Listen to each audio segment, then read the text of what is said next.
A week passed since high school kicked off, and the sign for the domino club hung on the wall like a hopeful little announcement no one noticed.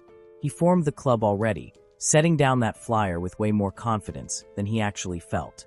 He kept checking himself, thinking he looked good enough to seem legit, but the room stayed empty every time.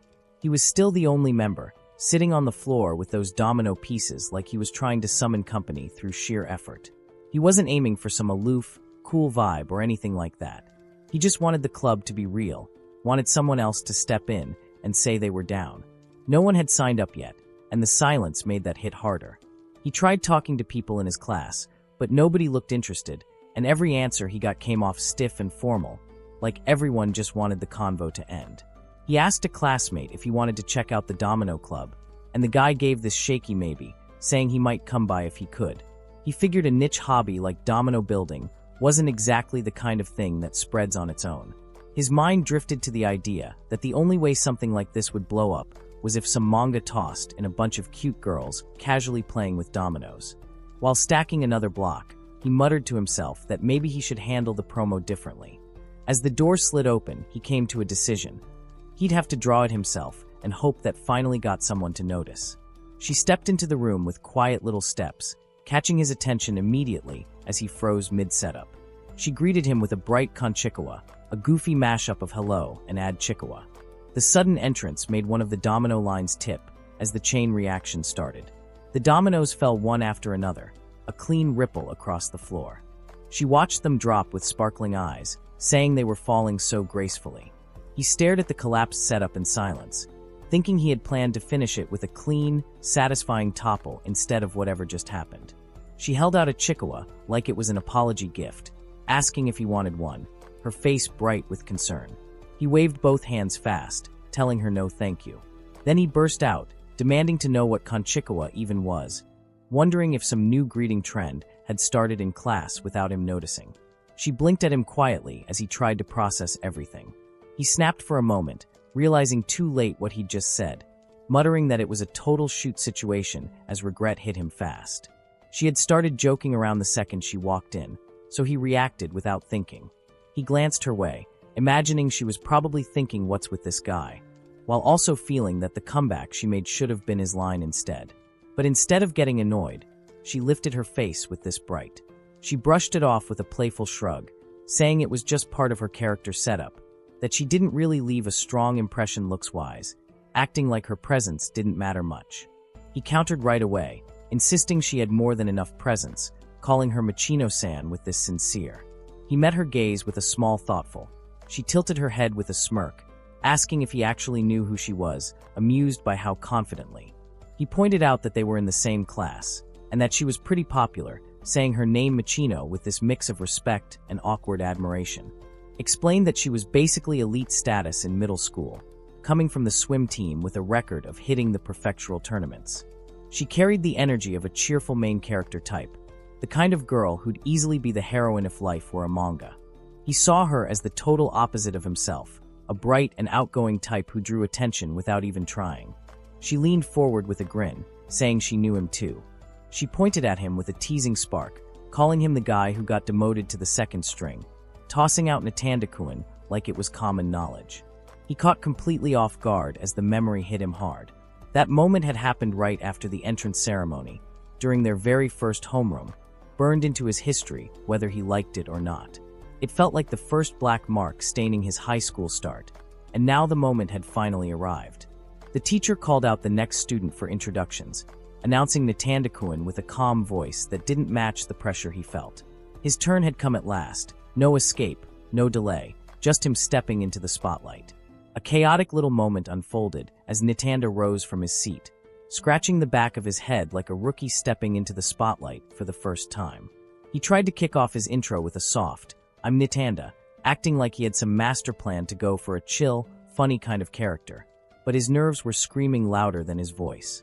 He kept going anyway, talking about how people always said he looked like an archer who's part of the starting line, but ends up getting dropped to the second string, dropping that middle school trauma like it was some kind of punchline. Meanwhile, Machino, with that sharp, playful elegance of hers, watched him with a calm that could freeze a battlefield. Natanda pushed out a shaky "nice to meet you," and the class just hit him with pure silence. Michino, with that warm but mischievous sparkle in her eyes, chuckled softly as she admitted that even now, just remembering that self-introduction sent her into giggles. Nitanda stood nearby trying to hold on to his pride, muttering that she was laughing a little too hard, but she confirmed it with a simple "that's right." Nitanda gritting his teeth, sweat building as he replayed the memory like a cursed cutscene, thinking just remembering it was painfully bad. He stewed over how the reason no one wanted to join the Domino Club wasn't about the dominoes at all, but because he had, against his will, messed up his self-introduction so spectacularly it became school lore. Realizing he had somehow become the guy who failed his high school debut, the mildly awkward person everyone tried not to interact with. Michino stepped in with that graceful, saying Nitanda was probably aiming to be a funny guy, but wow did that fall flat, her tone sugar-sweet, but sharp enough to slice him in half. Nitanda tried to play it cool, forcing out that her analysis was impressive, but she could go easier on him, even though his nervous smile looked one breath away from collapsing. Michino smirked, asked if he was thinking this girl just showed up out of nowhere and started cracking jokes and teasing me. But she's kinda cute right now, Nitanda, her finger lifting toward his face with playful precision. He panicked, tried to dodge by asking what exactly she even came here for anyway, but she closed the distance. Michino tapped her lips, trying to remember why she came. Then she guessed it might be a tour. Nitanda panicked, blurting out. She looked around the dominoes with interest, humming while the room stayed quiet. Nitanda watched her, confused why she'd want to see any of this, as she casually walked around like it was normal. Michino stepped in with that playful sway of hers, lifting a slice like it was part of her charm, tossing out a line about being interested in the hut, and Nitanda froze, wondering why the talk suddenly sounded like pizza business, his eyes wide as she teased that if she got to check things out, she might end up getting interested in dominoes too. Her chuckles soft and sly while his confused face screamed a tiny two as if his brain just lagged. Michino leaned in with that soft, dangerous smile, telling him what she was really interested in was him, and Nitanda just froze, mumbling me as his brain blue-screened. The moment the words hit, he shot up like someone yelled "stand," rushing to the door and thinking "don't tell me she," as he shoved it open. The door shut, but down the hall a girl jolted in surprise, while Michino peeked out with rapid glance like a hunter tracking her confused prey. He slipped into the hall, dragging his nerves behind him, whispering there wasn't anyone with a phone ready right. Michino burst into loud laughter, finding his panic priceless as Nitanda slipped out the door, trying to save whatever pride he had left. But she teased that he immediately thought it was a prank and called him great, which only made him freeze with that little nervous. She puffed her cheeks, annoyed at his awful stereotype, while he muttered that gals who are nice to otakus exist, but a sporty girl being nice to a culture club guy made no sense, and she shot back that there's no such thing as a gal who is nice to otakus, K, leaving him mumbling well, but while realizing he might have stepped into a social landmine as she leaned in with that calm grin, asking that's the part he's objecting to. Then he whispering well, but as his mind spiraled, wondering if gals who are nice to otakus aren't real. Michino leaned in with that bright, playful grin, dropping the line that she really was interested in Nitanda, and the boy froze like his soul just blue-screened while she giggled, covering her mouth as she added that his self-introduction was pretty funny in her eyes. He sat there stunned, trailing off in silence as she kept glowing, but he still muttered that it was hard to believe that kind of thing would hit the mark with sports club people, only for her to puff up, calling that a real stereotype and insisting girls in sports clubs were 100% otakus. Okay. He panicked at the idea of piling a big lie on top of another one, but she pushed on, saying no seriously he was funny, so be more confident, and she'd laugh at what he said 100% of the time, which made him stammer that it sounded like a surprising statistic, but she was just lying, while she stood there proud and teasing. Michino stepped in with that bright, mischievous energy. She told Nitanda she felt like when he gave his self-introduction, there were people mumbling stuff about him being cringe and acting like they were somehow above him, even though they couldn't come up with anything funny themselves. And Nitanda froze, whispering if he really got called cringe while she smiled with that warm, teasing glow, insisting his guts to totally bomb his self-intro were 100 times cooler than those people. And he stammered her name as she blushed with proud confidence, only for him to suddenly panic, leaning back and shouting that he definitely didn't trust that smile because something felt suspicious. Michino leaned in with that playful sparkle, insisting nothing shady was going on while she smirked and flashed a cute sporty girl smile that she claimed should have made his heart flutter. And Nitanda tried to act tough, muttering about his overactive self-awareness as he backed up like a cornered intern on day one. Then Machino switched gears, stepping closer as she asked what kind of girl was his type, and he froze while she tapped her chin, guessing it had to be someone with an air of transparency, tossing out the idea like she already solved the mystery, and Nitanda's brain short-circuited as he tried to stammer out. Machino fired off another wild theory with that confident grin, claiming his type had to be a delicate, dreamy girl with an ethereal purity vibe, the kind who rocked a straw hat and a white sundress like she lived in a commercial for sunlight itself. And Nitanda just stood there while she added that this was the first time she'd ever seen someone go full no-soft vibe girl. Then she shifted to that other one, calling it the nose type. He falls in love, saying that kind of overly poetic vibe was so pretentious, and he tried to protest that maybe he might fall in love in that moment, but she made it sound so mocking and smug. Machino hit him with that bright, soft, too-sweet smile, casually dropping a too bad for Nitanda, while noting the cherry blossoms had mostly fallen already, and Nitanda just froze there, staring up at her glow with wide eyes, the thought hitting him hard that it was that smile again. Machino stepped into the room as Nitanda called out to her, and the kid just stood there staring while she froze in place, completely silent, duck pattern tension practically filling the background as he mentioned that duck call gone wrong kind of laugh she never showed in class, making her blush hard enough to steam up the whole clubroom, and when she finally lifted her gaze with an embarrassed. Nitanda sat on the floor sorting supplies when Machino suddenly checked the clock and blurted out, "Look at the time," freaking him out for a second before she lifted her bag and announced she was heading to club now, and he shot back a quick got it while she dashed off, and as the room settled, he watched her slip away with that signature poised stride and found himself oddly wistful that this silly back and forth was coming to an end. Machino's steps echoed down the hall as Nitanda watched her go, his thoughts spinning like he was in some bargain bin action flick, wondering if she just came to kill time before club or maybe pitted him for bombing that self-introduction. And then her voice cut back through the haze as she stopped and called out, "Right, Nitanda," before leaning in with that sweet mischievous grin to ask if she could come again sometime. And he practically lit up as she followed it with an easy of course. Machino paused at the doorway with that calm queen energy while Nitanda blurted out in a panic that he didn't actually say that, right, and she just hit him with a casual well whatever before stepping out, leaving him gripping his sleeve like he was bracing for impact as the realization hit that she would be coming again, and then she turned back one last time, eyes sparkling with that playful softness, tossing a gentle "see you" that landed like a cinematic slow-motion HIT that is Machino's ponytail swayed. A lone cherry blossom petal drifted down her back like the universe was trying way too hard to set a mood, and Nitanda watched it fall, stunned, thinking that's a cherry blossom petal while she moved with that graceful, mischievous aura that always made him glitch a little. The petals slid to the floor, and the scene hit with the energy of some old-school rom-com flashback, making him wonder if this was something Machino had prepared as a joke, waiting for him to play as the straight man. But all he could do was stare as her hand reached down to pick up the petal. Cherry petals spun through the air like the universe was running a dramatic filter, and Nitanda lifted his hand, staring at it as if the whole world had suddenly started dropping hints too obvious to ignore. Petals brushed past his sleeve, falling slow and suspiciously cinematic, making him wonder, or was it just a coincidence as he stood alone by the open doorway? He flashed that smug little grin while the thought hit him, is this girl supposed to fall in love right now? Machino stepped forward with that confident ponytail sway, cherry petals spinning around her. Next day, Nitanda stood after school, left to the wind, letting out a tired yawn while mid-April cherry blossoms started to fall around him, and as he drifted past the Domino Club sign with that classic underdog shuffle. Then he stepped out the doors, thinking we students tend to stare at our phones for hours on end, and maybe sometimes it's good to just air ourselves out like this.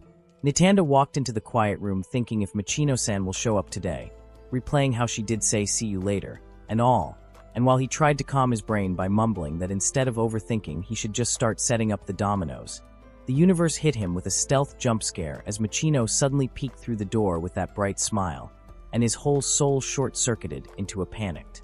Nitanda froze as Machino crouched, making him mumble "what's she doing there" while she fired back with "take a guess," turning the whole hallway into an audience whispering "Is she okay?" as she kept leaning in like some mysterious gremlin on a mission.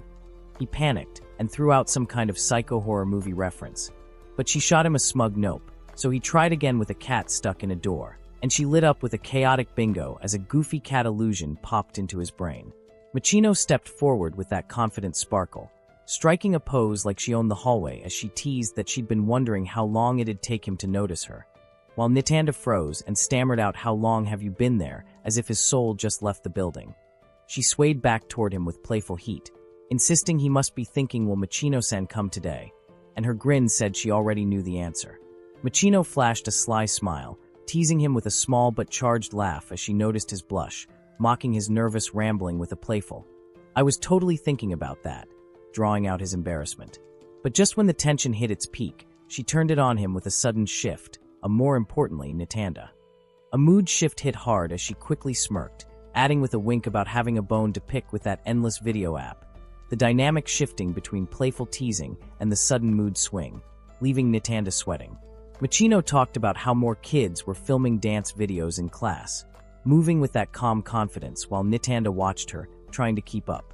She said she liked dancing and doing impressions, and Nitanda instantly remembered her wild Konchikawa, bit popping into his head like a jump scare. He agreed, but admitted the whole thing still felt off to him. Machino posed without thinking, the gal girls laughing behind her, and Nitanda noted they weren't bad people, just loud. He figured that even if the videos went worldwide, some people wouldn't be cool with it, and the moment played out like a clumsy little scene where Machino stayed bright and fearless while he tried not to get swept away. Nitanda laid out his whole take on digital footprints with that blank serious face, pointing out how some people didn't even have smartphones and still got dragged into recordings, turned into stepping stones for someone's need for validation, and he admitted he wasn't great with that. Machino blinked, acting like she'd just unlocked a secret level, calling him really good at putting things politely, like a master of polite deces, and Nitanda sighed because that wasn't exactly a compliment. Then she brightened, saying his words actually made her feel better, and he relaxed with a small smile, glad it helped, even though she admitted she didn't understand half of it. Machino hit Nitanda with that steady, confident stare, saying he was really mature for his age, and as he tried to brush it off, she added that he never acted above others and never used passive-aggressive language, moving with that clean ponytail flick while he panicked and muttered that it wasn't really true. Then she grinned wide and fired off the next line, calling him a rare breed of introvert otaku, giving him a thumbs up like she just discovered a collectible, and he flinched, shouting about a direct insult right after she lifted him up. Machino leaned in with that playful glow, claiming she was an otaku too and read that pirate manga or whatever, tossing it out like small talk from a hairdresser trying way too hard, while Nitanda sat stiff in the imaginary salon chair begging her to stop relating to him like that. She kept going anyway, imagining him trapped in that fake haircut scenario, laughing dryly while a stylist dropped random date comments, and Nitanda muttered that the whole situation was basically social hell. Machino burst into a proud grin, saying she could already picture him doing that awkward dry little laugh, and she hit him with a casual anyway, Nitanda-kun, as if she'd just roasted him and wrapped the plate. Machino stepped in close with that bright ponytail bounce, asking why they didn't record a short video together, and Nitanda froze like someone unplugged his soul, whispering out a confused why while she fired finger guns like it was the most normal idea ever. She pushed harder, saying maybe if he danced too, he'd brighten up and hit it off with hairdressers better, and he muttered that the solution was way too party girl coded, but she didn't slow down for even a frame. She leaned forward with a fired-up grin, yelling he'd be fine and it was only embarrassing at first, promising he'd get hooked on the thrill, and Nitanda stared at her like party girls were terrifying as she radiated pure hype energy. Machino jumped in with full party energy, begging to film one, saying they wouldn't even upload it, but Nitanda shut it down with a hard pass, palms up like he was blocking a boss attack. She stared him down, shocked he was really saying no after all that buildup, and he shrank as she leaned closer, pouting that he needed to read the room and let her get her validation already. Machino tilted her head with that curious sparkle, hearing Nitanda admit he did make dance videos all the time, and she slid closer with a quick "Lemmy see" while he fumbled out that he didn't dance himself, it was the dominoes. He pulled out his phone, saying, "Here, look," and she leaned in so close their shoulders touched, eyes wide at whatever chaotic masterpiece played on the screen. Machino watched the video with that calm sparkle and said plain was fine, then leaned in even closer, calling it so plain like she just dropped a crit hit, while Nitanda explained it was kind of like a research presentation for him as the dominoes clicked through their little chain reaction. She nodded hard, saying "Ah, I see," and then jumped straight into hype mode, shouting that it meant it was even more important to use shorts to drive traffic to the main channel, pumping her fist like a marketing general. Nitanda stiffened, sweating as he muttered he didn't want to be swayed by someone who sounded like a shady video marketing consultant. Machino's face tightened as her blush spread, and before any warning she stepped forward, collapsing gently into Nitanda's chest like her battery just died mid-sentence. Nitanda froze, eyes wide, whispering and overwhelmed caught her, standing stiff while her ponytail brushed against him. She trembled, her voice barely forming his name with a shaky, and he stared down at her, trying to understand what just happened. Machino lifted her hands to Nitanda's cheeks with that warm, teasing glow, whispering shaka shaka like a stylist starting shampoo, then jacka jacka as she leaned in closer, her voice soft and playful while her ponytail brushed against him. She smiled with full confidence, telling him to dance with her, and Nitanda's whole face turned bright red as he trembled, gripping her wrists while muttering that he wouldn't give in, he wouldn't, fighting the urge like he was resisting some dramatic final attack. Machino kicked things with that calm salon tone in her head, saying they were done with the shampoo, and to move to the next station. Then she switched gears, proudly declaring she was actually a total otaku too and read that pirate manga all the time, insisting it was super fun while Nitanda's soul dropped from heaven to hell at her logic. But she completely ignored it and burst into full frustration mode, yelling why Nitanda wouldn't dance with her while stomping like an angry mascot. Nitanda backed up, hands raised, asking why she even wanted to dance with him in the first place. But Machino threw her arms out with dramatic flair, shouting there was no reason and she just wanted to dance with him. She puffed her cheeks and kept pouting at him, all cute and furious. Then he gave in. Machino burst into motion the moment the camera rolled, her ponytail slicing through the air. She stepped forward with bright confidence, hips twisting and skirt swaying as the beat carried her. Her smile turned warm, eyes closing as she swayed to the notes floating around her, fully locked into the rhythm. Then she snapped into her final pose, hand extended, finger pointing straight ahead with a playful wink. Machino led the charge from the top right, pointing ahead with that bright, confident grin while the music notes floated around her, and Nitanda froze like a startled NPC trying to load the next animation. As she spun past him with perfect rhythm, he flailed through the moves, question marks practically leaking out of his head while he tried to keep up. Machino watched the video with bright excitement, asking how it was, and if it came out okay. Nitanda stared at the playback, stunned, quietly realizing that this was what he looked like on video. He pointed out that he was all smiley like a little kid, yet her dancing was super sharp, like a pro. Machino leaned in beside him on the floor, analyzing him like a pro coach, saying he was totally expressionless, but it weirdly worked because it had a cool vibe. Machino held the phone with both hands, eyes glowing as she said this might be her favorite video, admitting that getting to share the memory like this made her really happy. Nitanda, still recovering from the whole dance adventure, murmured that if she had fun then he was glad he gave in to her request. Machino then saved the video to her phone like it was priceless loot, her expression blooming into pure joy, and she walked off toward her club with a big beaming smile, waving and saying see you later. Nitanda slumped against the wall, still buzzing from the chaos, thinking he never thought he'd end up filming a short video with a girl from class. He glanced at his phone as he decided he'd check out some of the other dance videos while he was at it, trying to act casual but clearly spiraling into rookie-level reflection mode. Then he froze, staring at the screen in total silence, his arm dragging across his face as the realization hit him like a slow-motion punch, thinking they're all couples while his cheeks heated up harder than a busted CPU. His voice tightened into a whisper of Machino-san, as if her name alone could explain why his heart was doing parkour in his chest. He clutched his phone, wondering if this was also one of her setups. The month rolled by fast, the school settling into its rhythm, and Nitanda watched the volleyball tournament fizzle out in an instant, the whole thing wrapping up before anyone even learned half their teammates' names. He wandered through the classroom chaos, labeled in his own head as horsing around in the clubroom, before turning to Yagi with his phone raised, tossing out a calm, "I'd like to hear your thoughts now that the tournament's over." Yagi scratched his head and muttered good question, interviewer Nitanda. Yagi leaned back with that trademark bored philosopher vibe, explaining how the coach told the team to stick to our style of soccer, while every player stared back like, wait, we have a style, the whole squad frozen with the same blank expression the entire match.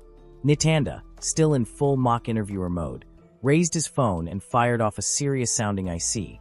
So would he say this is a critique of the school's decision to throw a full-on sports event like this right after everyone enrolled, acting like he was hosting a documentary instead of talking to a classmate?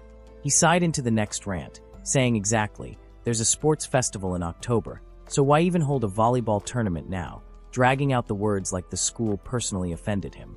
Nitanda gestured dramatically beside him, added like how much more can they favor the sports clubs, turning the whole conversation into a casual takedown of their school's event planning with the energy of two amateurs pretending they're political commentators. Nitanda sat across from Yagi as the two traded lazy gestures, and the narration rolled through his head that Yagi was in his class, and they got paired up in PE as the leftover extras, which is how the conversation even started. He thought about how Yagi being in the broadcasting club gave him the same cultural club vibe. Yagi leaned back with a casual grin, while Nitanda admitted ever since that self-intro disaster made him stand out in a bad way, Yagi still talked to him like it was no big deal.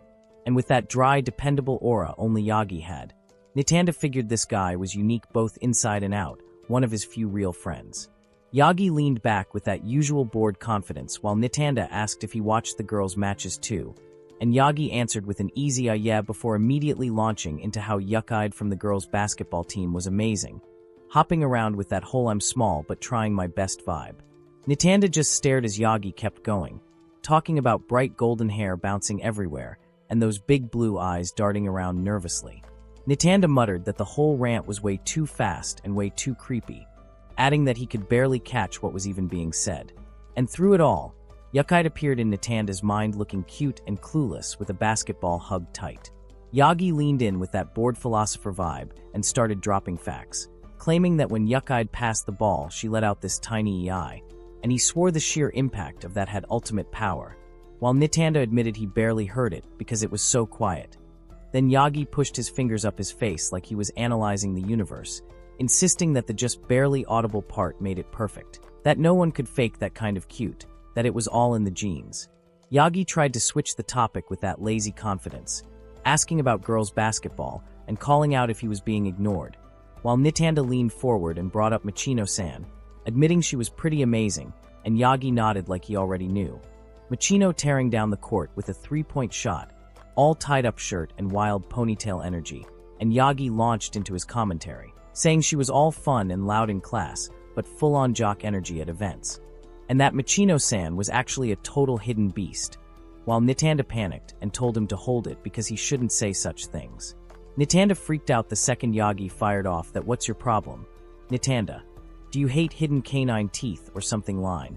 And Nitanda snapped back with "What even is a hidden canine?" while Yagi dramatically pointed like he'd discovered a new species, rambling that it was basically a shy little fong, and even trying to show it off until Nitanda begged him to stop. Then Yagi shifted gears like a conspiracy theorist, picturing little Michino sprinting around as a kid, super active with a bandage on her nose, claiming that her hidden fong must have grown strong, aiming to be part of a true sports club heroine, while Nitanda stared, overwhelmed, saying there was literally zero evidence for any of this. Yagi leaned back like he was narrating some forbidden documentary, claiming that Michino's canine now seemed stuck in a rut, and that nowadays Michino looked more like the fair-skinned, delicate type than any athletic character, even hinting at certain parts of her body before Nitanda cut in hard with a Yagi, "Do not finish that sentence." But Yagi rolled straight into seriously, "What is with you, Nitanda?" accusing him of acting like Michino's protective boyfriend from the background, leaving. Nitanda flustered as he muttered that it was just that any second now something was about to happen, which only made Yagi tilt his head. And then, like the world's worst psychic duo, Nitanda slid forward while Michino declared that this was exactly the kind of guy who'd call his crush his partner.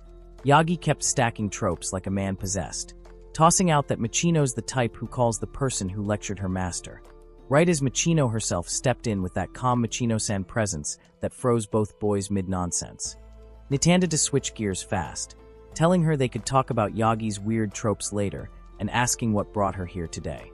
Nitanda practically malfunctioned while Yagi panicked with "Wait, hold on," as if busted in the middle of a crime. Michino stepped in with calm confidence, asking why you ask, as Yagi spiraled into internal panic about the heroine from the sports clubs showing up in this dump full of leftover culture club boys. And she told them she came to get Yagi-kun and Nitanda-kun for the post-tournament hangout since they weren't in the classroom, leaving both boys frozen with a shared quiet stare. Yagi leaned back in his chair like some exhausted philosopher, declaring that the volleyball tournament was basically a celebration for the sports clubs, and Michino stood over them with that calm. Nitanda slumped with that soft panic face he always summoned as he admitted that the culture club types didn't really need to be there. Michino stepped in with that calm but scorching energy, asking who exactly told them they had to be in the sports club, and she fired off that it wasn't about whether someone was in a sports club or not. Even Benny-chan was coming, and she was from culture club. And suddenly Nitanda's eyes lit up like someone flipped a power switch when he heard, "Wait, Benny-chan, Yukai-san is coming," while Yagi exploded out of his chair shouting that he had no time to waste because the real tournament starts now. Tripping through the room like a man possessed, and Michino just pivoted smoothly, calling out Yagi's name before shifting toward Nitanda. Michino stood there with her arms crossed, all confident ponytail energy, while Nitanda stumbled out, and he tried to hype her up with "You were amazing in the basketball match, Michino-san," but she shrugged it off with thanks and a blunt, "But we lost, so it still sucks," and Nitanda, fully soft-hearted underdog mode, watched her expression tighten and thought she really does seem bummed about it before forcing out a bright smile and promising he'd do his best next year, so he wasn't just dragging everyone down. Michino crossed her arms with full boss energy, brushing off Nitanda's hopeful look with a calm "sorry" if he was hoping for "that's not true," then warning him she was going to give him a legit no-joke lecture now. And Nitanda flinched out as she stepped in like a coach about to call a timeout. She didn't even let his small sorry land before firing back, "That's not the problem here," while he tried to promise next year he'd put some stat points into athleticism. And she hit him with the real issue, shouting that because the whole point of holding the tournament right after school starts was clearly just for fun, to help everyone bond. The part he was supposed to put effort into was the after party. Michino planted her feet like a queen delivering a verdict, calling out how those two were the only ones thinking. How much more can they favor the sports clubs? And Nitanda practically melted as he admitted she was totally right, seriously, before freezing when she flashed that smug little smile that hit harder than any pep talk. His eyes popped wide when the realization sank in, and he stumbled out a shaky master while asking if she had heard Yagi's interview from the very beginning. Michino swung her arm up with wild after-party energy, calling out, "Come on, let's go to the after-party already," and Nitanda jolted when her hand suddenly stretched toward him like some dramatic anime invitation. She blasted forward, dragging him along, and the whole street blurred into motion as she marched like a victory parade leader. Meanwhile, he stumbled behind her, face red, wondering why Michino-san was holding her hand out and admitting this is kinda embarrassing. And just like that, he ended up going to a class after-party for the first time in his life.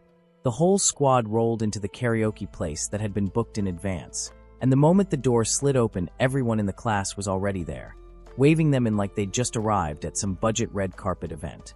Michino blended into the crowd with that easy confidence.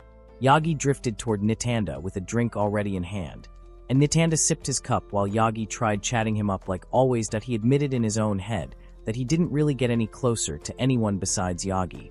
But honestly, as he watched the room buzz with noise and laughter, this wasn't bad at all. Everyone crowded around the table as Michino lifted her cup high, shouting that it was time to raise their glasses, her voice firing up the room like she'd just kicked off a championship round.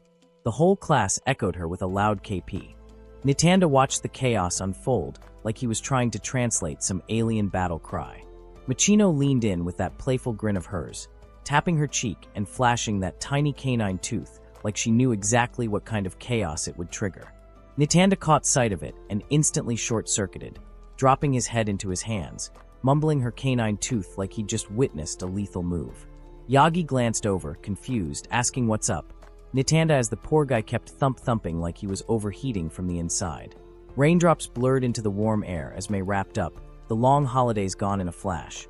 The school walls sweating under the heat, while Nitanda dragged himself in with that tired underdog energy, thinking finally, the summer uniforms start tomorrow. He tugged at his collar, already melting, mumbling about wondering what Machino would look like in hers. And as he walked, he realized today's the last time he'd see her in that winter uniform. The classroom door rattled open, and he panicked, thinking she'll definitely throw one last joke. Machino burst into the frame like a one-woman news channel, announcing breaking news with the confidence of someone dropping a world-shaking headline, and the crew around her practically heard the dramatic drumroll as she revealed nearly 40% of young women have never dated. Nitanda staring in pure shock as his brain short-circuited, wondering where he was even supposed to start with all this. Nitanda followed up by asking why the maid outfit mattered for now anyway, while Machino, standing bold in a maid outfit, pointed out with a smirk that she, ever calm, tossed in the casual truth that, like most guys, Nitanda probably liked maids too. It felt like she was looking down on him, but she didn't hate it one bit. After that, she pushed things into full chaos by declaring the test. She'd take the maid role and Nitanda would play the customer. Agreed that it was a pretty sudden ask, but fine. Machino lifted a finger with a soft click. Machino burst in wearing full maid energy, stepping forward with a dramatic sway and announcing that she was home, master, clutching her chest and whining that she was so tired, while Nitanda stiffened and quietly admitted he didn't really know the maid comes home pattern, but welcome back was probably safe. Then Machino leaned over a desk like she was sliding into a late-night gossip session, telling the master to listen to this, as she complained that all the girls at her cafe hated each other. With a sigh, she explains how the otaku regulars are always fighting, and how the anonymous boards make everything worse, draining her energy like a game losing HP. The mood shifts as she slouches, still in her maid outfit, showing how the fantasy's already shattered for her. Machino, with a confident smirk, casually reassures that she'll handle the money. She told to just focus on his band. He had voice dropping slightly as she complains about the maid gig. It's a crappy role. Machino sits in her maid outfit, fired up, calling out that another 30,000 yen is needed for band equipment and reminding the girl beside her that the last loan got blown on pachinko, and the smaller girl panics, hands up, begging her to stop and not hit her. Nitanda freezes, staring at the mess, thinking where he's even supposed to jump into this sketch as his palms hover in midair. Machino slumps back in her maid outfit with a tired sigh, noting how Pichon stormed off in a huff before pulling out her phone and typing that she'll have Otaku-kun comfort her because she doesn't think she can take it anymore, already hovering over send like she's dropping a drama bomb. Nitanda, sweating like a helpless extra, raises a hand and apologizes, admitting there's no way he can reply with an "I'll listen" at this point because his weak little cultural club boy heart won't survive this level of emotional crossfire. Machino leans back, arms crossed, smirking as she asks if people really say romance is a waste of money when all the date spots are packed with couples. Nitanda, stuck in his thoughts, mutters that it's like complaining at a bakery. What, they only sell bread? Nitanda's smirk softens into a thoughtful look, his tone shifting to a mix of teasing and wisdom, as she adds, most people are secretly dating behind the scenes. Then he spirals into self-doubt, deciding at this rate he'll probably end up single forever. He quickly corrects himself, dropping the idea that there's no way that's going to happen to him, hands shaking, which sends Nitanda's brain into overdrive. He's left there, still caught in a whirlwind of her casual, cutting remarks. Machino casually leans back, arms crossed, with that confident smirk, tossing out how her dad always says, "If you find a guy who loves maids, you'll get married for sure." Nitanda, still awkward as ever, mutters that he wishes she'd say something a little cooler than that. Machino, arms casually crossed, throws out that she just assumed Nitanda was a typical guy, so she decided to test his maid-loving levels. She doesn't miss the chance, her playful smile growing wider as she asks if he'd like her to draw a heart on his omelet rice with a chikawa stuffed with ketchup. Nitanda's frustration spikes, wondering why it always has to involve chikawa. Nitanda, not missing a beat, tries to hide his awkwardness but mutters that he still can't shake the image of how good Machino looks in a maid outfit. Suddenly, the tension breaks with a quiet, surprised from Nitanda, followed by playful thank you. Then, as the room shifts to a new distraction, Suzuri's name echoes through the air. Yuck-eyed enter the room by asking, "What are you doing here?" while her big blue eyes dart around the room. Nitanda, wide-eyed and caught in a full-on panic, as he spots a new maid Yuck-eyed entering the room. His face twists in confusion. Meanwhile, Yuck-eyed, looking every bit the flustered newcomer in her maid outfit, stumbles, unsure what to do next. Nitanda, standing with a pointer like he's about to give a lecture, explains that Benny gets overly sensitive in front of people she's not close to, speaking in exaggerated, foreign-style Japanese. Then, with a slight pause, he adds that Benny, their classmate, is actually yuck-eyed Benny, who inherited her mother's Northern European looks, though she was born and raised in Japan. However, everyone around her assumed there was no way a blonde, blue-eyed beauty like her could speak normal Japanese. To wrap it all up, Nintanda finishes with, "She's in the broadcasting club, same as Yagi." Machino, standing behind, says, "Come on, do it, do it." Yuck-eyed stands at the door, hands clasped, eyes sparkling, saying, "Welcome home, master." She waits, excitement in her gaze. Machino, grinning mischievously, leans in, asking Nintanda what he thinks of Benny-chan's maid service. Benny-chan, with a hopeful look, awaits his response. Nintanda, trying to stay cool but clearly flustered, mutters that it's cute, not sure how to finish.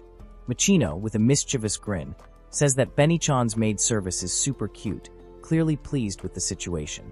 Benny-chan stands nearby, looking shy but pleased, her eyes sparkling with excitement. Machino then turns to Nintanda and casually adds that Suzuri and Nintanda-kun get along very well. Nintanda, still slightly awkward, is caught off guard by her comment. Machino, unfazed, finishes by teasing that she doesn't think she's ever seen Nintanda and Suzuri talk in class. Benny, noticing this, mutters that she won't even meet his eyes, her tone hinting at some unspoken tension. Machino, with a playful grin, says that an officially recognized couple at school sometimes doesn't talk much in public. Nintanda, flustered and unsure, stammers, wondering what kind of example that is. Benny-chan, wide-eyed and full of curiosity, suddenly asks if the two are dating, her expression lighting up as she waits for an answer. Machino, with an amused grin, quickly tries to clarify, saying she wouldn't hate it, but still. Nintanda, clearly confused, asks what kind of example that is. Benny-chan, standing beside Machino, nods understandingly, Nintanda adding that it's like how tennis doubles partners, even though they work together, still walk home with separate friends after school. Benny-chan, eyes wide with realization, then says that's what she meant, such a distance. Machino, playfully excited, looks toward her, then shifts her attention to Nintanda and teasingly says that she'll make a face like "nice save" as she mimics the gesture. Machino, still full of excitement, grins and says that they should get going. Then, with a final teasing smile, Machino adds, "See you later," before walking away, leaving Nintanda flustered. His mind races with confusion, wondering what it could be. Then he suddenly recalls the whole maid outfit situation, questioning why it even came up in the first place. Nintanda, standing there, freezes as he hears a sound. As he stands there, still processing, Yagi bursts into the scene, clearly freaked out while he looks at Nintanda, panic in his eyes, demanding attention, and calls out his name with urgency, shouting that the whole school is overflowing with maids right now. Nintanda, confused, asks what's going on exactly. He rants, explaining that apparently, a bunch of old costumes from a past school festival were found, and the girls tried them on for fun. Then, things spiraled out of control, spreading like a zombie outbreak. He exclaims that Yukaiden even tried one. Nintanda then drops the bomb. He's got a pretty good idea who's behind this mess. He turns toward Yagi with determination, saying there's no time for dominoes right now, emphasizing the urgency of the situation. Yagi, still in panic mode, insists there's no way he'll let the teachers lay a finger on Yukaiden. As he rushes around, Nintanda, resigned, mutters that he doesn't really have a choice but to get involved. He's visibly upset, his hands flailing as he rants about the full-on maid hunt the teachers have already started. In the next moment, the scene shifts and Nintanda rushes out, noting that there are teachers over there too, pointing out the chaos spreading throughout the school. He lifts a hand to his forehead, sweat beating up as he realizes the rain had already stopped. He pauses, glancing around, taking a breath as he collects his thoughts. Before he knows it, the overwhelming rush of everything hits. After the chaotic May day, the calm sunlight shines through, signaling a peaceful afternoon. Nintanda, sitting in the domino clubroom, enjoys the quiet atmosphere, sipping tea. With a relaxed expression, Nintanda reflects on the calm, thinking to himself that it's the perfect moment to unwind. The soft breeze through the open windows feels refreshing. Yagi, with frustration, slams his hand down, yelling, "More like retirement." He then lets out a sigh, adding that he'll probably still be doing this even when he's older. Nintanda, looking a bit confused by Yagi's outburst. Yagi, with a frustrated expression, says that they're only 16, and technically most of them are 15. Nitanda, confused, looks at him and asks what's with that attitude. Yagi, smirking, responds that Nitanda sounded like some old man at the bowling alley. Nitanda, now realizing Yagi's teasing, sighs and mutters that Yagi did that on purpose. Nitanda, deep in thought, wonders when Michino's birthday is, hoping it hasn't already passed. Nitanda, looking confused, responds that he is a high school boy.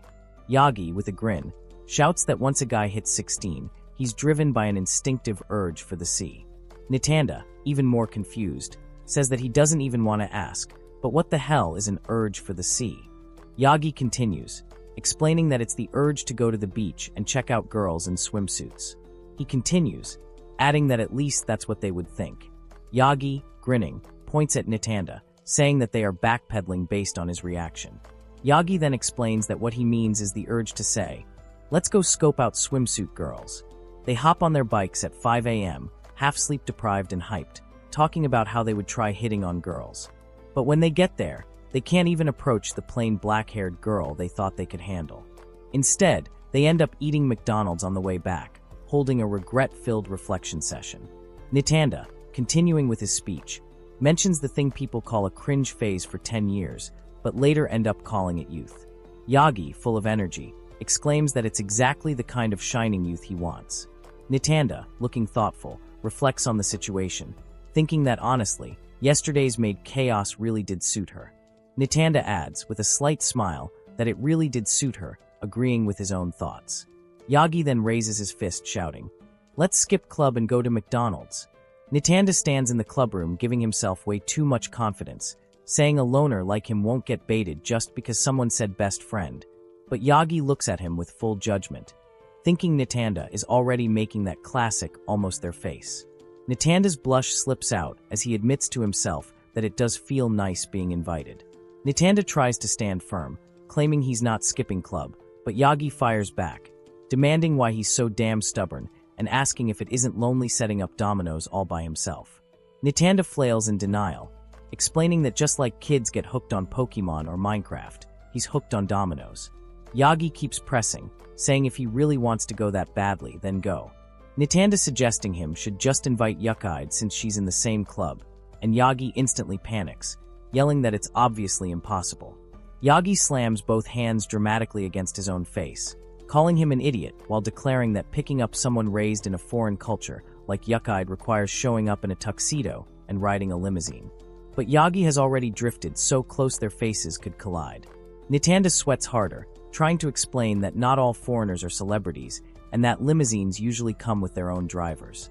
Yagi bursts with full dramatic energy, declaring that this is why Nitanda needs to listen, shouting that since he can't drive a limo, Nitanda should come to McDonald's with him. Nitanda sits by the window, arms crossed, calmly pushing back with a stubborn nope, not going, which only makes Yagi rage harder while calling him a stubborn ass. The room rattles with the tension until the scene flips to the hallway, where Michino suddenly appears with her bright ponytail and soft glow, munching on a snack with an adorable Hanhifua sound as she walks by, and Nitanda blurts out a startled. Yagi spins around, shocked to see Michino standing there, blurting out a frantic Michino-san. "Why are you here?" Nitanda awkwardly admits that lately they have been kinda hanging out, which hits Yagi like a truck. His brain glitches, repeating hanging out as he leans forward in confusion with question marks exploding around his head. Then everything clicks at once, and he throws his head back with dramatic enlightenment. He waves his hands like he just solved a conspiracy, yelling that no wonder Nitanda's been holed up in the clubroom all the time, shouting convinced that Nitanda's youth already started in secret. She quickly shakes his head, denying it, saying it's not like that. She grins and casually says she gets along with Nitanda, so she chats with him a bit before heading to the club. Yagi, confused, Yagi walks in, glancing around, and comments that the place feels cozy, like under a bridge. Michino, teasing, asks him, "What about you? What are you doing under the bridge?" Then, Yagi adds that the club is off today, and he was trying to get Nitanda to McDonald's. Michino, with that mischievous glint, casually drops a bomb on Yagi, saying she's got a thing for those McDonald's JK stories, the ones where random girls get caught talking, and someone blows it up on social media without their permission. Nitanda, caught off guard, freezes, his eyes wide as he processes it. Did those stories actually happen, or were they just internet myths made up by old guys? Yagi, leaning against the wall, cracks a grin as he throws in his 2 cents, calling out how sports club kids sure know how to roll with the vibes, then turns to Machino, asking if she wants in on their little hangout. She smirks, then glances over at Nitanda, who's not really feeling it today.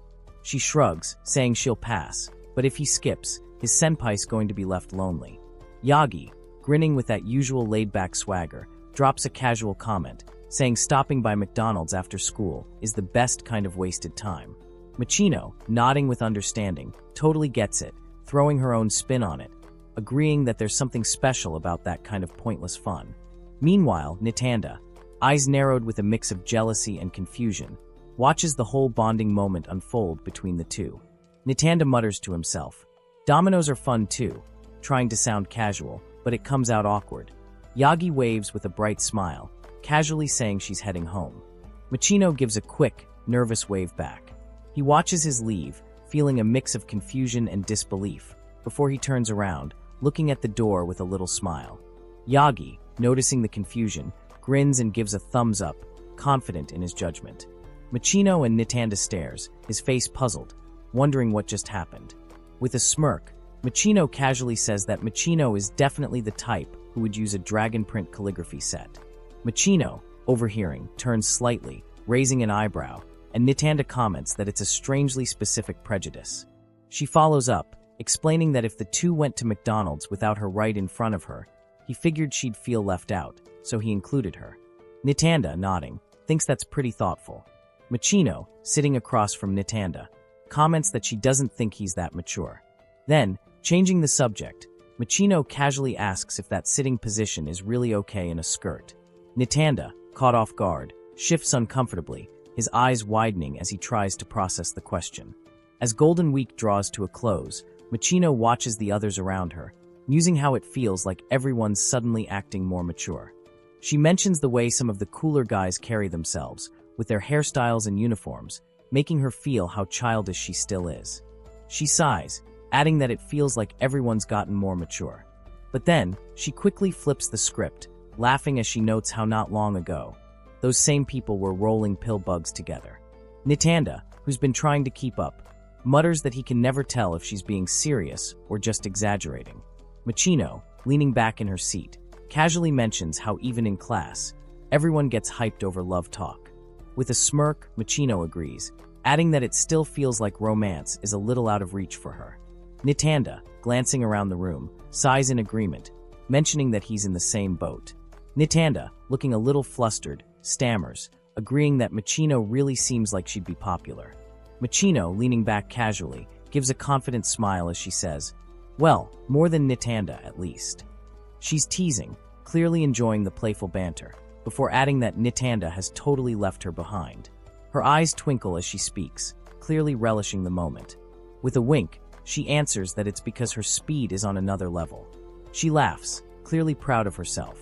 Then, with a sly grin, she adds that Nitanda lets her catch her breath in the clubroom. Machino, with a playful grin, asks Nitanda if it means everything else feels suffocating. Nitanda, caught off guard by her sudden question, blinks, unsure how to respond.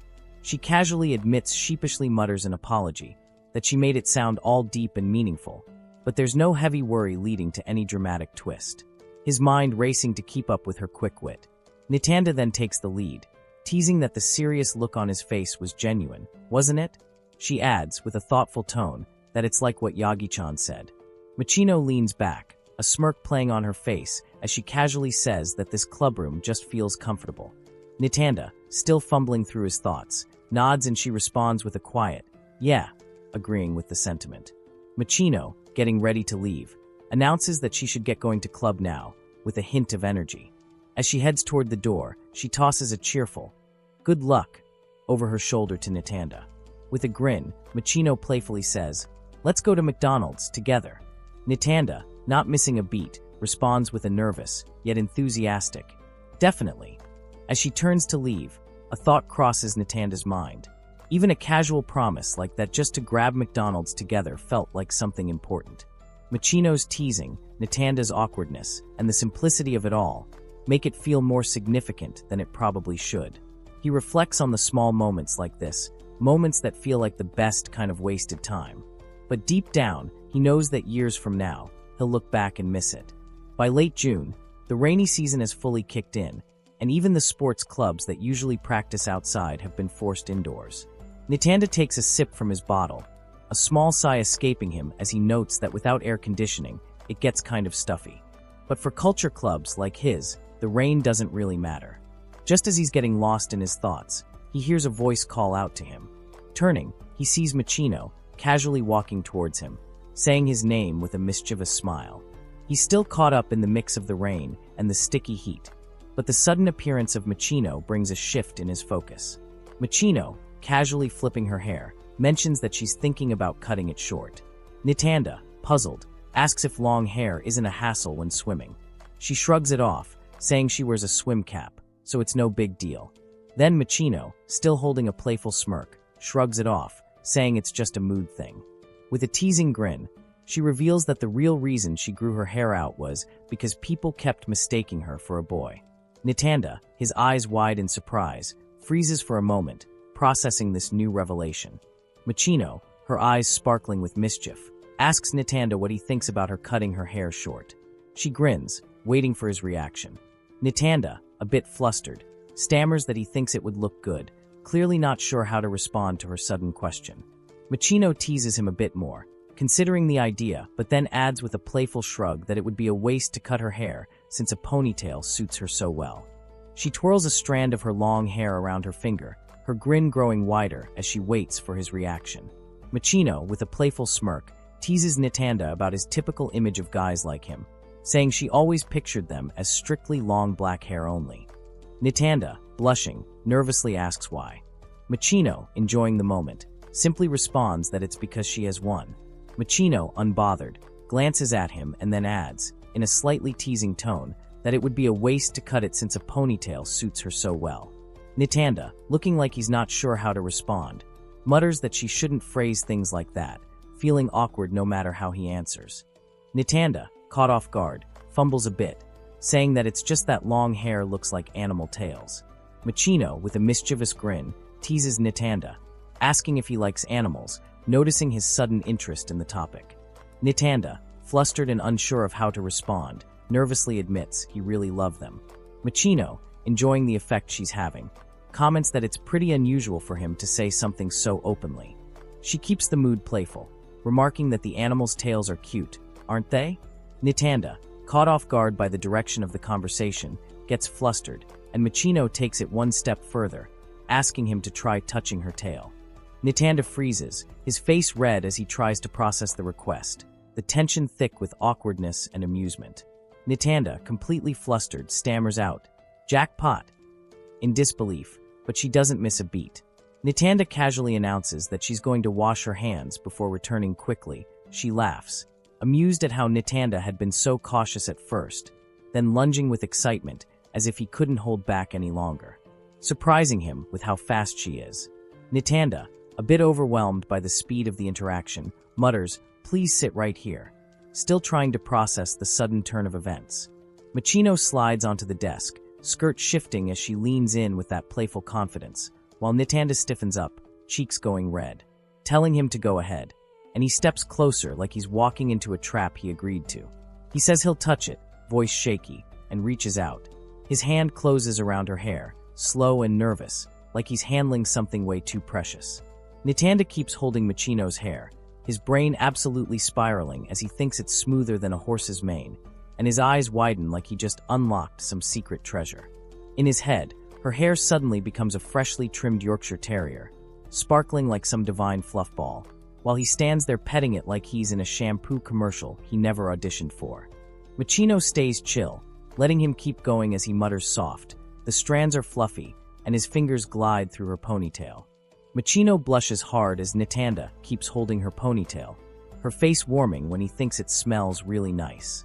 Nitanda stands frozen in a cute panic cloud, brain offline, until he suddenly snaps back and waves his hands, spilling out sorry. He stumbles off the desk edge with that rookie energy, and she blurts that's more than enough, thanks, trying to escape before his heart fully overheats. while she watches him with that soft. Machino stares at him with that embarrassed shake in her voice, thinking she didn't expect him to actually touch it in silence for 3 whole minutes. And Nitanda panics beside her, apologizing fast, saying that must have been super creepy.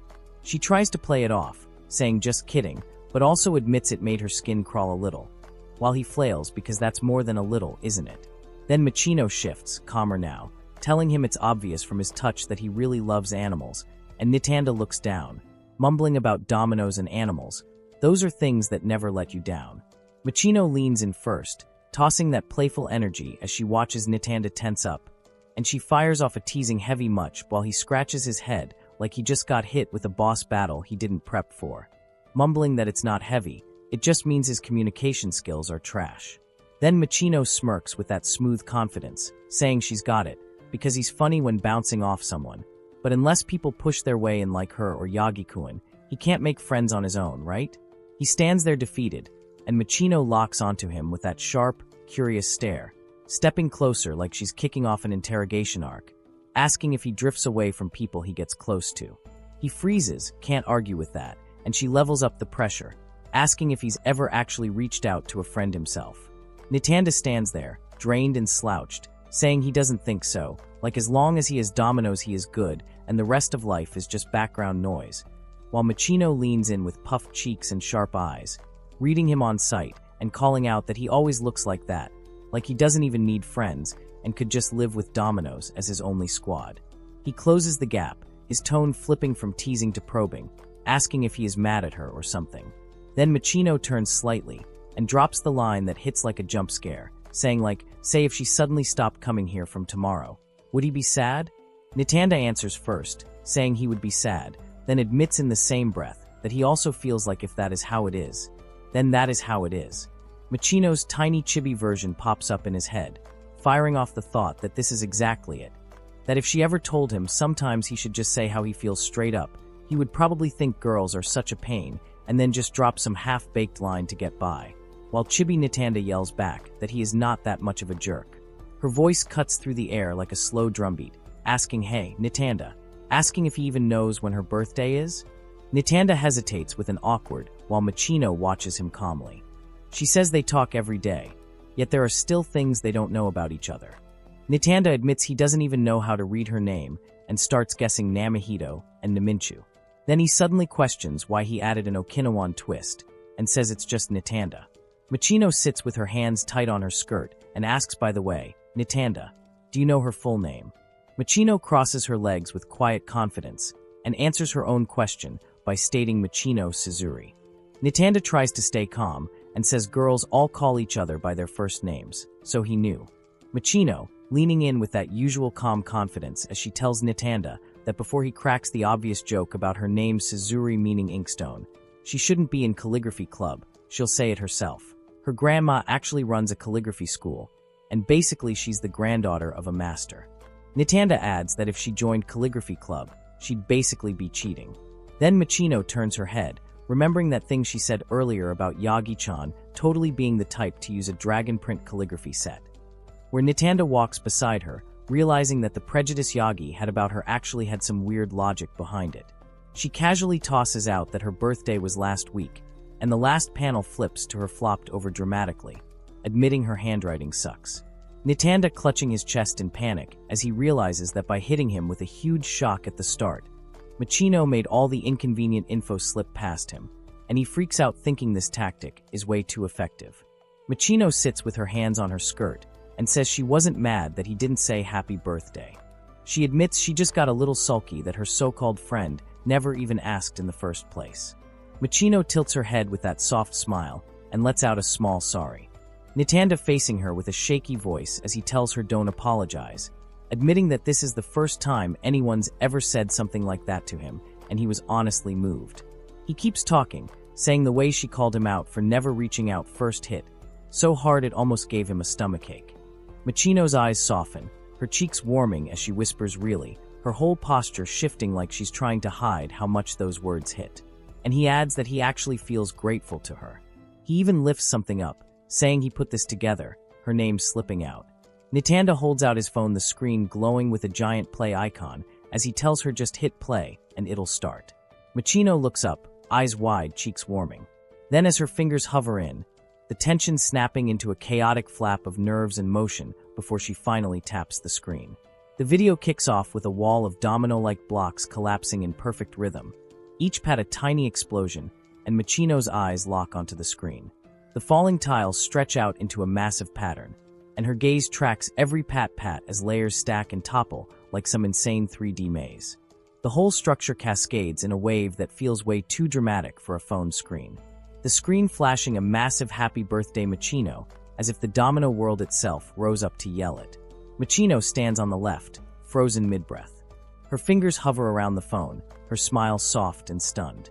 Machino stares, which instantly makes her whip around and demand when he even made it. Completely silent, while Nitanda scratches his head and admits he made it during the long break in May. He keeps talking, explaining himself, but she shoots back harder, saying pre-recorded and claiming he shocked her so much she'd get a reaction box cut in on TV, even pointing out that if there was a reaction cam on her right now she'd be on screen. Nitanda mutters that Machino-san's comebacks are sharp today, but she doesn't slow down, calling him out again and saying this is the worst part about Culture Club boys. He tries to defend himself, saying she's right, but he's not into bugs, so that last part didn't land, and she fires another hit, calling him a male Joro spider spinning its web, because instead of asking birthdays like a normal person, he keeps setting up defenses. Machino holds the phone, her smile softening as she admits still and says she's really happy, the words slipping out with that warm, shimmering glow in her eyes. But she's still riding the high, circling back to the video and calling it a treasure of a video, even asking him to send it later, and Nitanda panics, asking her to please call it a keepsake instead of a treasure. The scene drops to the clock where she suddenly snaps back to reality, realizing the time and saying she's got to get to club now. While Nitanda blurts out, "Yeah, do your best." Machino steps out with a bright grin, announcing that as thanks she'll put off cutting her hair for now, her ponytail swinging like she just declared a national holiday. Nitanda stays behind in the hallway, exhaling a tiny few as the door closes and his shoulders drop in relief. Machino touches her cheek, still flushed from all the chaos, while Nitanda watches from the side with a small smile, murmuring that it looks like she's back in a good mood. Dominoes spread across the table, while the explanation drops that the game was originally a highly strategic battle. Yet in Japan people almost never play it by the actual rules, turning it into pure domino toppling, where they just line them up and knock them over. Nitanda studies the setup with that overthinking energy, tapping his chin as he wonders if this technically makes the place the domino toppling club. A soft knock-knock interrupts his theory, and the door cracks open as someone eases in with a shaky, her voice small but hopeful, making Nitanda turn toward her and call out Machino-san. Yukaide steps in with that soft, trembling glow and quietly asks if Suzuri-san is here. Nitanda jolts in surprise, blurting out a shaky wait. Nitanda admits he really wasn't expecting her to show up, and explains that if she's looking for Machino-san, she hasn't come yet today. She stands there clutching her courage, asking if Machino will come later. Nitanda lowers her gaze and whispers probably. Nitanda steps aside and offers the chair, telling Yukaide she can wait here if she wants, asking if that's okay while trying to sound calm even though his voice keeps wobbling.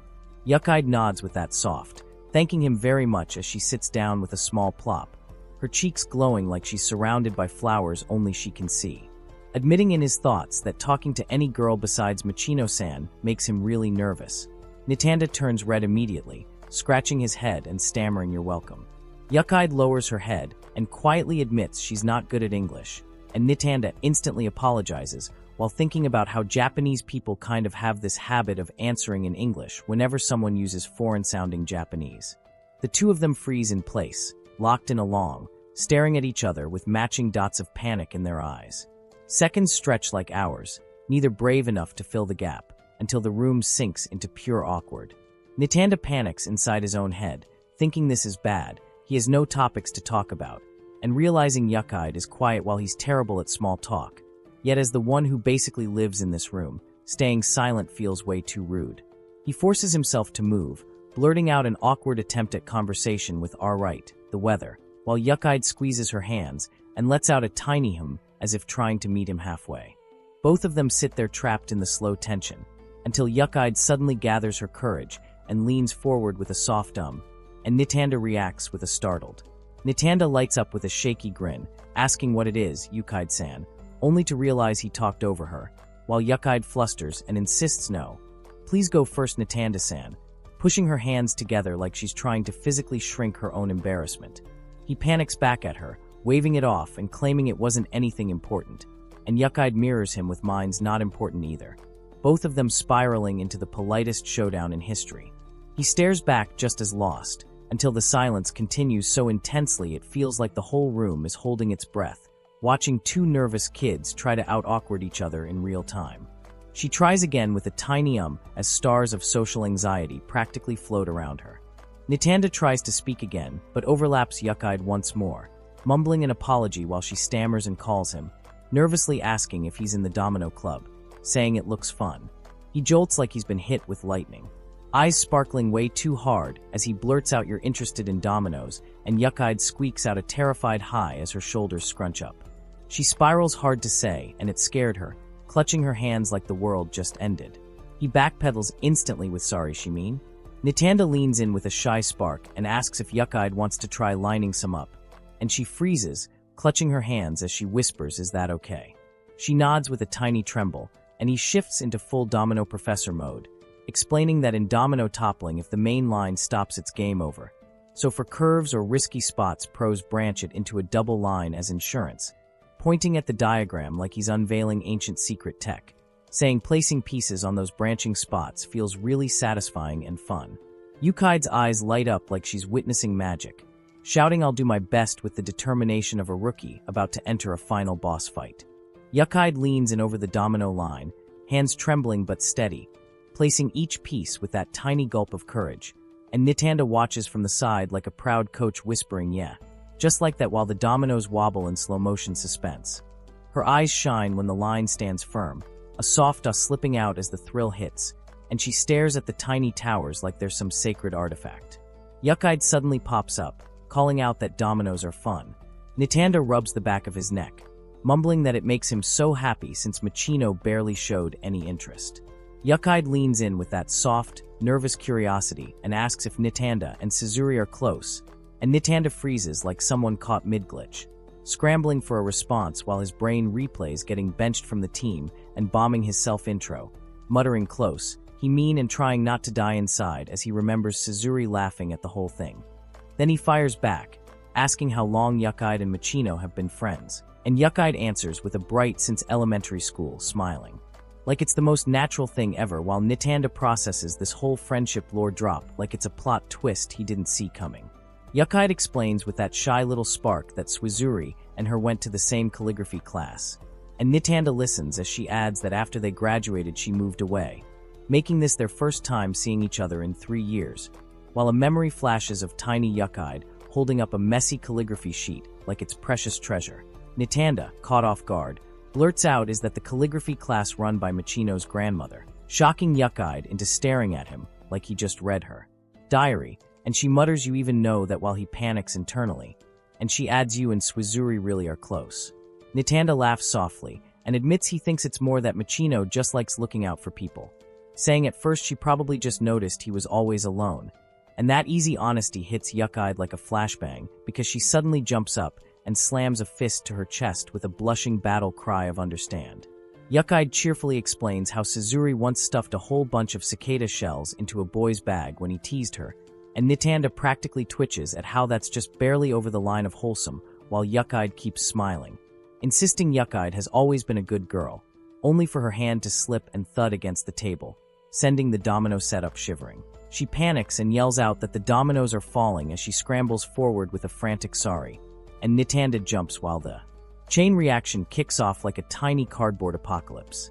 Machino steps in with a sharp huh as her eyes lock onto Nitanda, and Yukaide frozen with their hands accidentally tangled, and Yukaide panics first, blurting out a shaky question about why he's holding Benny-chan's hand while Nitanda melts into full meltdown mode, wondering why he's panicking this much and insisting this is totally an accident, nothing weird, absolutely nothing, as he bows so fast his hair nearly whips off. Yukaide jumps in too, bright and desperate, explaining that while waiting for Suzuri they played dominoes and their hands just happened to touch, yelling that it's a misunderstanding.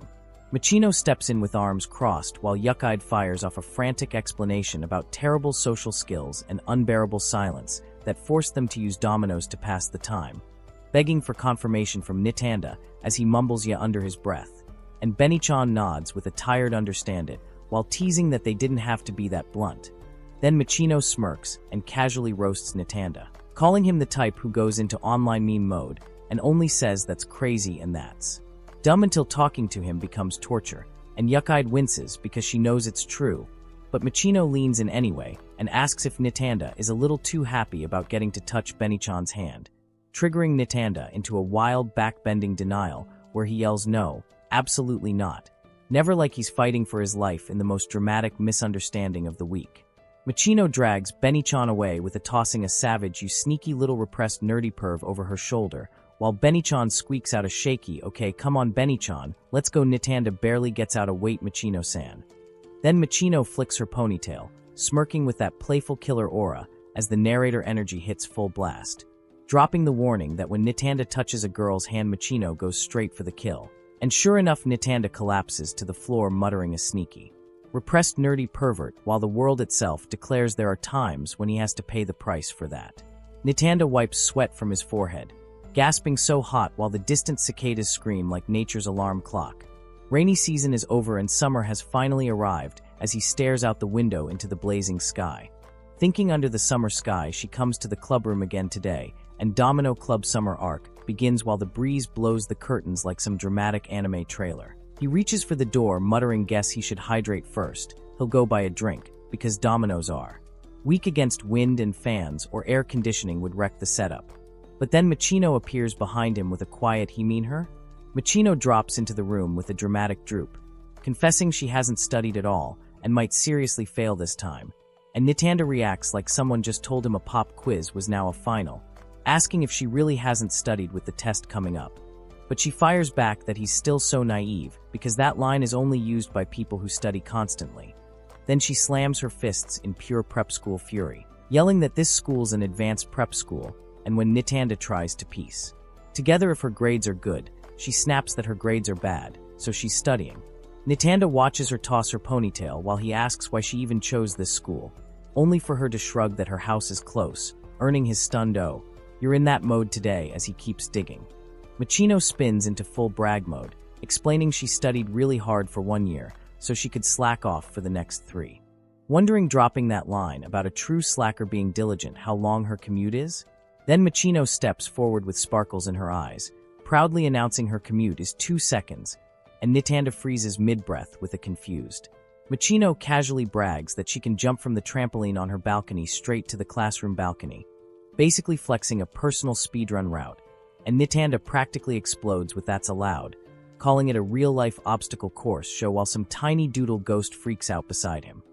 She wipes sweat from her forehead, collapsing to the floor with an exhausted, "it's hot," and Nitanda tries to toss a lifeline, saying if she went to club and got in the pool she'd cool off. But she lifts her head with that sharp, "You're really gonna say that?" Nitanda glances over like he's bracing, and Machino leans in with that soft, dangerous smile, tightening her arms around herself as she admits she shows up every day because she felt bad that he never talks to any girls in class. He freezes, sweating bullets, mumbling a shaky well while she hits him with the final blow, reminding him that he barely talks to any girl besides her, and he stammers that it's true. Machino leans back on the desk, fanning herself in the heat as she asks if someone can get an air conditioner installed in this room, her legs shifting restlessly from the unbearable warmth while Nitanda tugs desperately at his shirt to cool himself down, sweating like he's fighting for survival. The summer air hangs heavy. Suddenly he freezes with his face burning, overwhelmed by the heat, the embarrassment, then the dominoes rattle as he reaches for them, but his hand slips, clattering everything as he lets out a startled. Machino watches the domino fall and lets out an "oof, it fell down," while pointing out this is why the room doesn't have an air conditioner, because even the slightest breeze knocks the dominoes over, and Nitanda blushes, clearly overheated and overwhelmed, apologizing as Machino wonders if the ones that fell were because she moved, only for him to insist no, it's fine, trying to keep his cool while picking up the pieces. Then Machino leans forward with this slow and asks, "Hey Nitanda, do you have a girlfriend?"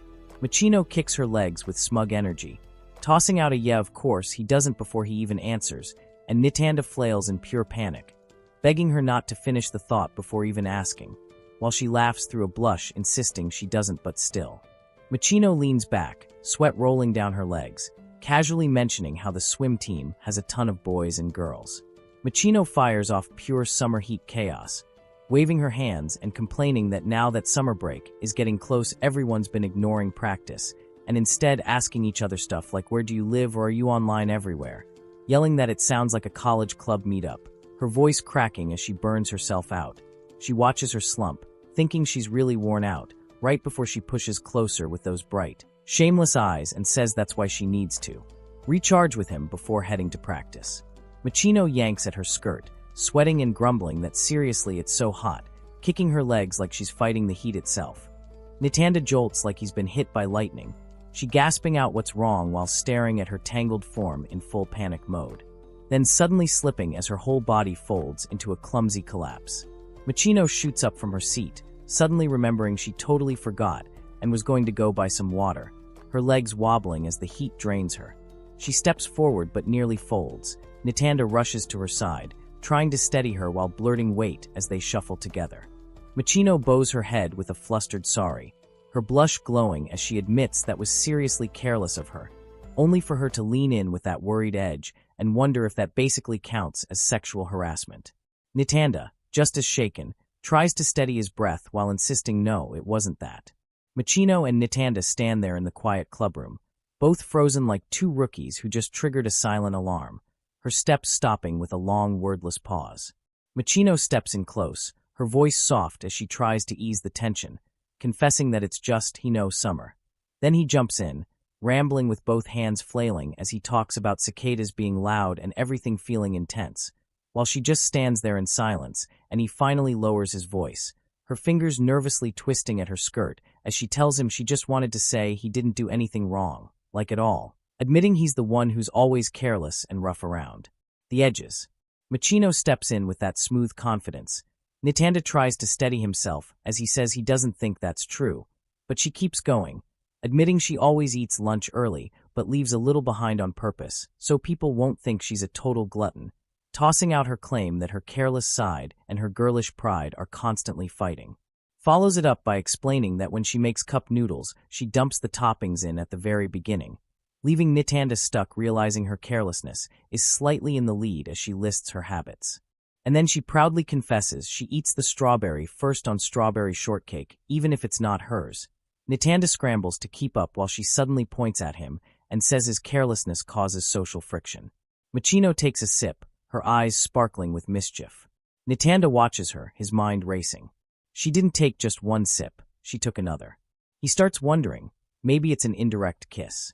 His thoughts are all over the place. He can't stop thinking about it. His hands shake as he holds the bottle, unsure if he's overthinking. His brain tells him not to drink, but it feels rude not to. He looks at Machino, whose playful grin says it all. He can't decide if it's all just a tease or if there's something more behind it. Who knows?